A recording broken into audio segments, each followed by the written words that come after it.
Hello, Ram Ram ভাইও। চলে এসেছি আবার আমার ব্লগ শোনাতে। আজকে হচ্ছে পঞ্চমী, আর একটু পরে ষষ্ঠী হয়ে যাবে। আজকে টাইম টাইম দেখাচ্ছি কটা বাজে,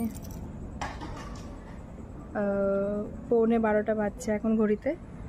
আর প্যান্ডেল একদম ফাঁকা পেয়েছি, আমার একদম পিছনে ঠাকুর রয়েছে, দেখাচ্ছি।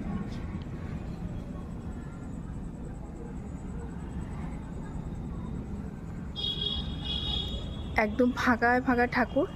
এখন আমি তোমাদের দেখাবো প্যান্ডেলটা। এই প্যান্ডেলটা হয়েছে কেষ্টপুর মাছ বাজারের পিছনে যে প্যান্ডেলটা, সেটা।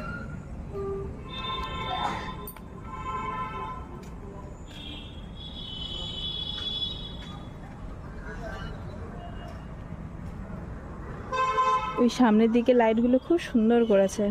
এখানে আগের বছর বেশ সুন্দর মেলার মতন বসেছিল, এবছরে জানি না কেন সব জায়গায় কেমন যেমন ফাঁকা ফাঁকা। আরও দু জায়গায় গেছি, ওখানে দেখলাম খেলা কিছু বসেনি, ফাঁকা।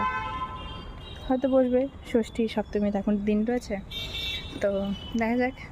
এখানে একটু রেস্ট করে নিচ্ছি, অনেকগুলো ঠাকুর দেখা হয়ে গেছে। এখানে একটু ফাঁকা রয়েছে, তাই একটু চেয়ারগুলোতে একটু বসছিলাম। এখানে চেয়ার আছে, আর ওই যে দূরে বসে আছে একজন, আমার বডিগার্ড এসছে। এত রাতে একাতে ছাড়বেন না, তাই চলো পরে ঠাকুর তলায় দেখা হচ্ছে। টাটা।